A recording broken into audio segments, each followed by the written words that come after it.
Yeah, hi folks. Now today I want to cover the Ardern Government UN climate change ruse, or rort if you wish. After all, paying poorer nations billions of dollars as compensation for so-called climate change is misappropriation of taxpayer funds. But I also want to cover the latest scam, giving 16-year-olds a vote, as it ties in with the climate change ruse. So I'll start there today.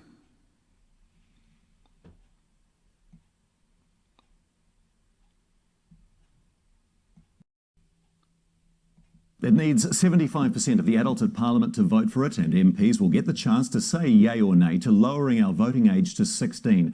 It follows a significant Supreme Court ruling that there's no good reason for 18 to be the legal age and that it breaches the Bill of Rights. The government's on board for a new law, but as political editor Jessica Mackay reports, it's unlikely to get the numbers. This school climate protest was a chance to be heard. Now, this is the very reason they should never ever get to vote. They've just been indoctrinated into believing the climate change ruse. I say people, you say power. People, power. People, power. Supporters say it's a good example of why 16 and 17-year-olds should have the power to vote. Issues like climate change, education, COVID-19 all impact 16 and 17-year-olds especially. So a selfie to celebrate this big call by our highest court. The Supreme Court has said that a voting age of 18 is directly in conflict with our Bill of Rights Act, which means that not lowering the voting age is a human rights violation. The move will force Parliament to respond. This is all new. This has never happened before. So that makes the Supreme Court's ruling very significant indeed. The Prime Minister going further, promising a vote by all MPs. Big voting moves like this need a supermajority, which is 75%. I personally support a decrease in the voting age. Well, of course you would. That would give you total control forever. What you can do is work and pay tax. You can drive a car, you can leave school. Now, going by her logic, all of the following would need to change for 16-year-olds as well. 1. They can't get married or enter a civil union without their parents' consent. 2. They can't buy alcohol or cigarettes. 3. They can't buy instant Kiwi tickets or gamble in a casino. 4. They can't be a bartender or work in a liquor store. 5. They can't change their names. 6. They can't ask their bank for a credit card or a loan. 7. They can't become a police officer. 8. They can't be on a jury. 9. They can't consume any alcohol at all before driving. 10. They can't be considered an adult until they are 20. 11. They can't adopt anyone. 12. They can't be a candidate for an election. And 13. Right now, they can't be charged by the police as an adult. Now, do the children want to change that one as well? But ACT says it just creates 120,000 voters who don't pay tax, and National isn't keen either. Ultimately, you've got to draw a line somewhere. We're comfortable with the line being 18. The judgment recognises that altering voter age is not a neutral political action, and it would likely benefit some parties disproportionately. So that's why a supermajority is necessary. So is that giving yourself an unfair advantage? Let's be really clear. Whatever Parliament decides, this will not take effect for the next election. Electoral reform traditionally skips over an election to make sure that regardless of who it may impact or affect. So what do people think? Kids these days are getting more progressive. But when I was 16, I didn't have enough knowledge to make a decent decision, no. And I think at that age they don't really have life experience enough to be making those decisions. Exactly. Now, my father's generation could have voted at 16. Many of them had tough lives and started work at 13.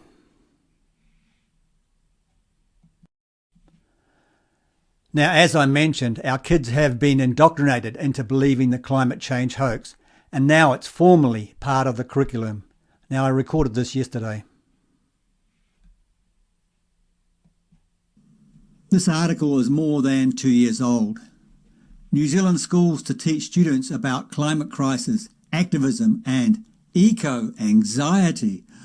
Oh no! Anxiety! Changes to the curriculum will put the country at the forefront of climate crisis education worldwide. Wow.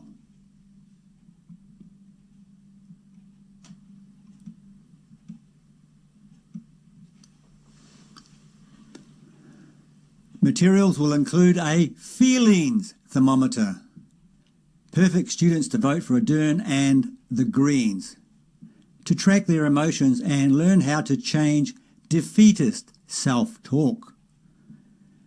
Every school in New Zealand will this year have access to materials about the climate crisis written by the country's leading science agencies, the Green Party, including tools for students to plan their own activism and to process their feelings of eco-anxiety over global heating.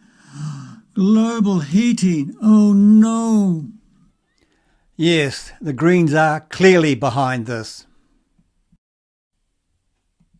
If we're teaching that climate change is an issue, we need to be looking at the whole argument. We need to be clearly outlining the different perspectives so that the children can make as informed a decision as possible for themselves. Now, how is that possible when the Greens are driving this? Recent school graduate 18-year-old Lords Vano, local Greens Party candidate, welcomes the curriculum and its focus on the science and hopes it will shape how students feel about their future. I think it would be massively helpful for it to be taught in schools. For bold action on climate change, party vote Green.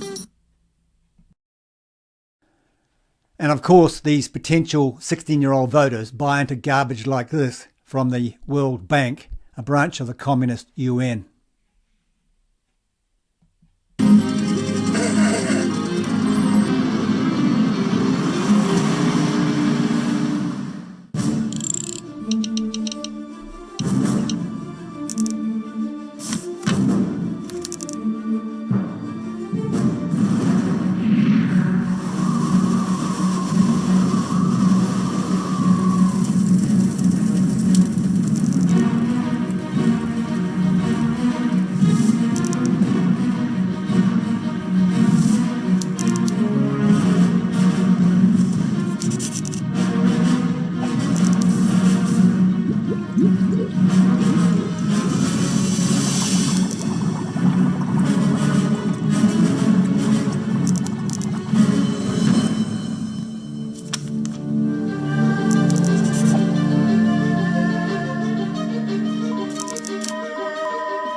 Yeah, and of course they buy into the ever-changing climate models put out by the IPCC.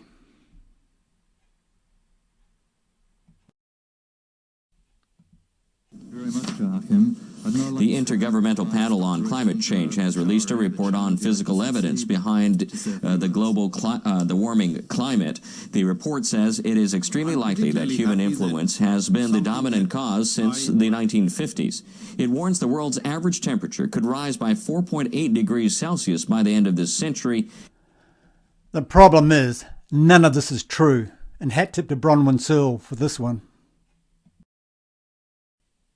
Here is the big story, the massive story that you won't get anywhere else in New Zealand. And I want to quote from a piece we've now got published in our opinion section that we've thankfully republished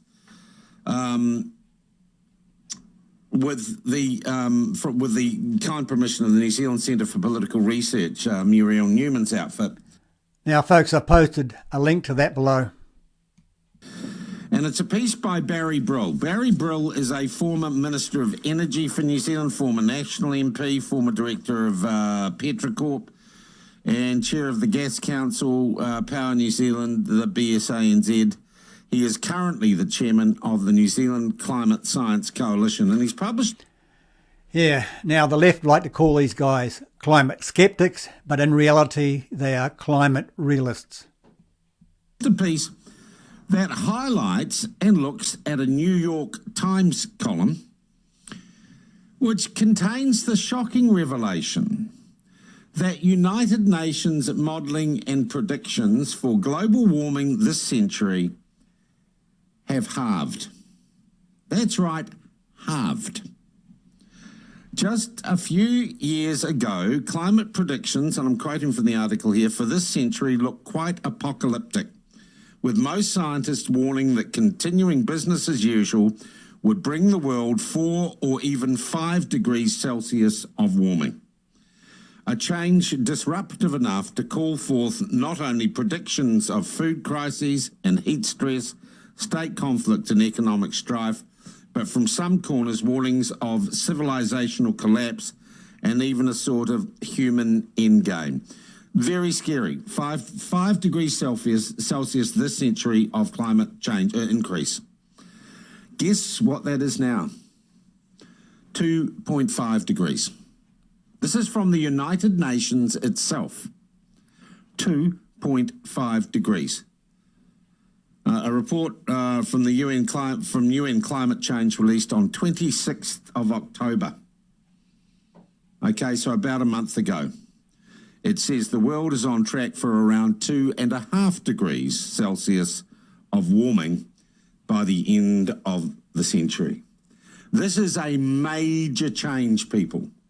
This is, and don't forget, it's still just a computer bloody model, but the 5 degrees Celsius has gone to 2.5 degrees, and I don't think because you're doing more recycling or I'm not driving the Rangy as much.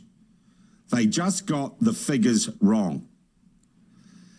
And here to talk about what that should mean is Barry Brill, the author of this piece that we've published. Barry, welcome to the program. Nice to have you with us.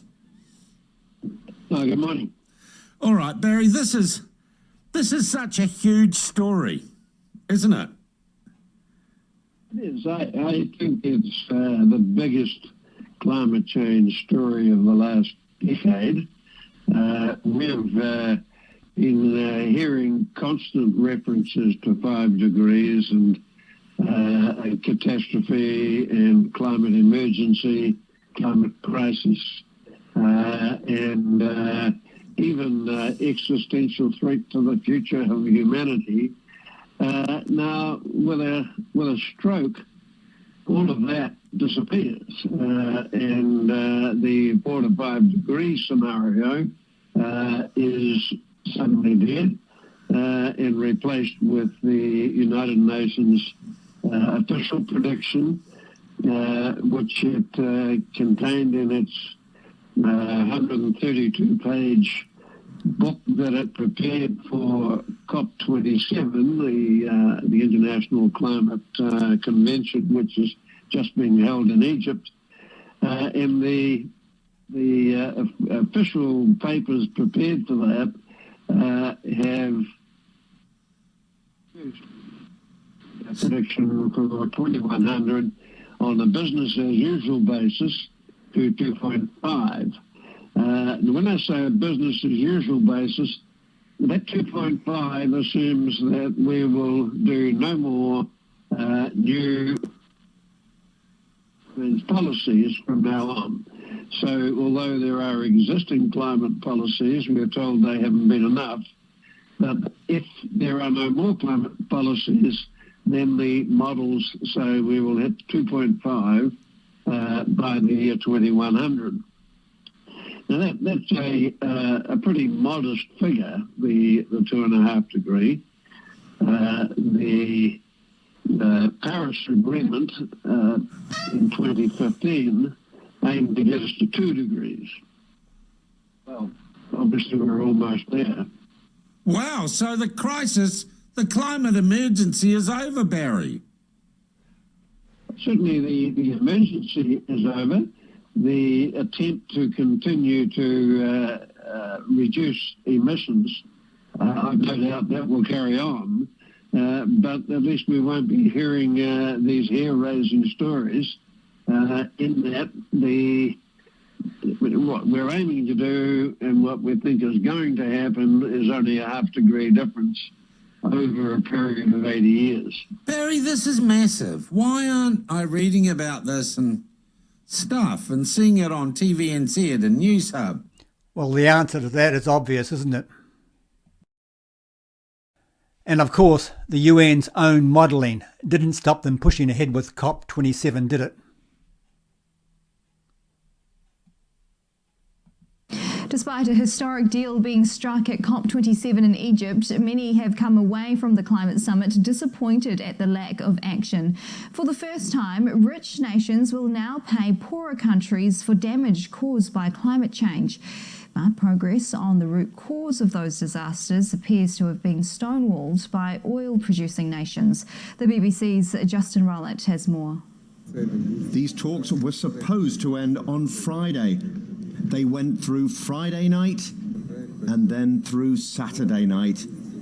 It was 4:15 on Sunday morning when the gavel finally came down on the loss and damage deal. Here, no objections, it's so decided. The exhausted delegates only managed a ripple of applause, but this is a landmark deal on an issue that has dogged these talks for decades. Clearly, this will not be enough, but it is a much-needed political signal to rebuild broken trust. The voices of those on the front lines of the climate crisis must be heard. Hurricane Ian tears through Cuba earlier this year. Today's deal creates a fund to help vulnerable nations cope with the loss and damage. Climate-related storms, droughts and floods are already wreaking in their communities.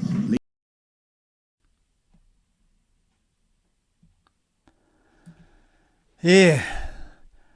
So we are now paying communist countries with our tax dollars. And of course, communist China doesn't have to pay because it's a so-called developing nation. A developing, biggest economy in the world. Now, if that is not a rort, I don't know what is.